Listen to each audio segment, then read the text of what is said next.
Good morning everyone. কেনে আছে আপোনালোক? আশা কৰোঁ আপোনালোক সকলোৱে ভালে আছে। বহুদিন ব্লগ দিয়াই হোৱা নাছিল, বিভিন্ন ব্যস্ততাৰ কাৰণে একো ৰেকৰ্ডিং কৰাই হোৱা নাছিল।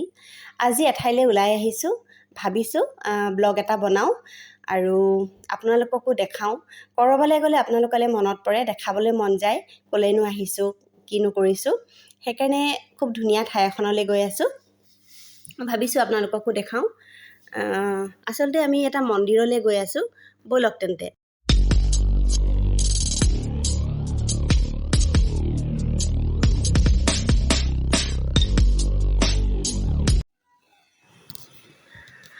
এয়া আহি পাই গ'লোঁ। আমি আহিছোঁ আজি টিলিঙা মন্দিৰলৈ। এই মন্দিৰটোৰ নাম টিলিঙা মন্দিৰ। তিনিচুকীয়াৰ বৰডুবি অঞ্চলত অৱস্থিত এই মন্দিৰটো।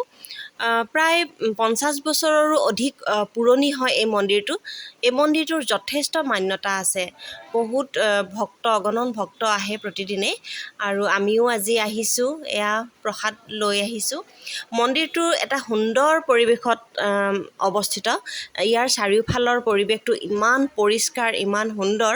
আৰু এয়া চাওকচোন, ইমান ধুনীয়াকৈ মানে ধূপ চাকি জ্বলোৱাৰ কাৰণে আছুতীয়াকৈ ব্যৱস্থা কৰি ৰাখিছে। মুখ্য পূজাস্থলীত ধূপ চাকি জ্বলাবলৈ দিয়া নহয়, কাৰণ মুখ্য পূজাস্থলীটো হৈছে এজোপা গছৰ তলত। গতিকে গছজোপাই যাতে কষ্ট নাপায়, তাৰ কাৰণে মুখ্য য'ত পূজা হয় তাত ধূপ চাকি জ্বলাবলৈ দিয়া নহয়। আৰু এনেকৈ আছুতীয়াকৈ মানুহে ধূপ চাকি জ্বলাব পৰাকৈ, ভক্তসকলে ধূপ চাকি জ্বলাব পৰাকৈ ব্যৱস্থা কৰি থোৱা হৈছে। আৰু অনবৰতে ঠাইখিনি মানে পৰিষ্কাৰ কৰিয়ে থাকে। ধূপ চুপ জ্বলাই, দিয়াচলাই কাঠি, ধূপৰ পেকেট এইবোৰ পেলাই থৈ যায় মানুহে ঠাইতে, আৰু লগে লগে সেইখিনি চফা কৰি দিয়া হয়। বহুত ডিচিপ্লিনত ৰাখিছে।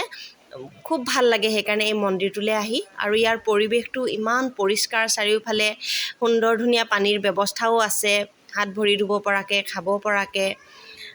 খুব ভাল লাগে এই মন্দিৰটোলৈ আহিলে, মানে প্ৰশান্তিৰে ভৰি পৰে মনটো সঁচাকৈয়ে। আৰু এনেদৰে ইয়াত ভক্তসকলে অনা প্ৰসাদবোৰ ৰখা হয়, আৰু পুষ্পাঞ্জলিৰ কাৰণে অনা ফুলবোৰ এনেকৈ বেলেগকৈ ৰখা হয়। এনেকৈ ভাগে ভাগে ডিচিপ্লিনত বস্তুবোৰ ৰখা হয়। আৰু মুখ্য পূজাস্থলী হৈছে এই গছজোপাৰ তলত। এই আগতে ধূপ চাকি এই গছজোপাৰ তলতে জ্বলোৱা হৈছিলে।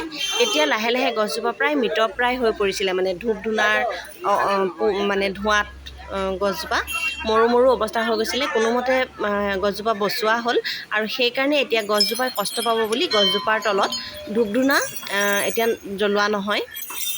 সেয়া দেখুৱালৈয়ে ধূপ ধূনা জ্বলাবলৈ আছুতীয়াকৈ বেলেগ ঠাই কৰি দিয়া হৈছে। আৰু এয়া এই মন্দিৰটোৰ এটা মান্যতা আছে যে ইয়াত মানে টিলিঙা আৰি পিনে মনৰ কামনা যদি কিবা ভবা হয়, সেই কামনা পূৰণ হয়। এয়া এটা লোকবিশ্বাস, সকলোৱে বিশ্বাস কৰে, আমিও বিশ্বাস কৰোঁ। আৰু কেতিয়াবা কিবা ভগৱানৰ ওচৰত ক'বলগীয়া থাকিলে এই টিলিঙা এটা আৰি মনৰ কথাখিনি ভগৱানক কওঁ, আৰু সেয়া লোকবিশ্বাস চলি আহি আছে। টিলিঙা এইখিনিতো নতুন টিলিঙা, কিন্তু বহুত টিলিঙা আছে পিছফালে ৰখা হৈছে। মানে এদম টিলিঙা, মানে টিলিঙাৰ যেন সৰু পাহাৰ এটাহে আছে পিছফালে, তেনেকৈ সেইবোৰ মামৰ লাগি যায় কাৰণে আঁতৰাই থৈছে। এইখিনি নতুন টিলিঙা। হাজাৰ হাজাৰ ভক্ত আহে, আহি টিলিঙাবোৰ এনেকৈ আৰি যায়। ইমান ধুনীয়া লাগে নহয়, সোণালী ৰঙৰ টিলিঙাবোৰ মানে ৰ'দত চাবলৈ বৰ ধুনীয়া লাগে। আৰু খুঁটাবোৰত এনেকৈ ৰছী বান্ধি দিয়া হয়। সেই একেই কথা, মনৰ আশা, মনৰ কামনা পূৰণৰ বাবে খুঁটাত ৰছী বান্ধে, আৰু কামনা পূৰণ হ'লে সেই ৰছীডাল আহি খুলি যাব লাগে, এনেকৈয়ে বিশ্বাস কৰা হয়। এয়া ফটো মৰাত ব্যস্ত আমাৰ নমিতা শইকীয়া।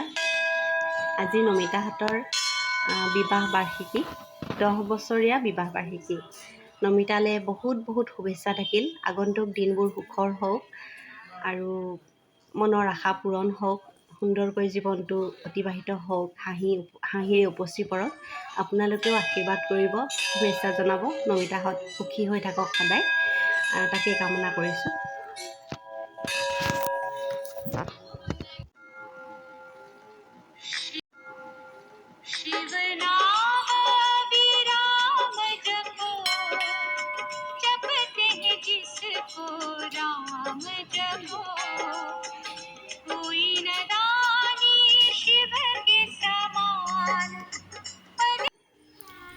এনেদৰে হৃদয়ৰ সমস্ত ভক্তিৰে ভগৱান শিৱক পূজা দিলোঁ আৰু এতিয়া ঘৰলৈ উভতিবৰ হ'ল।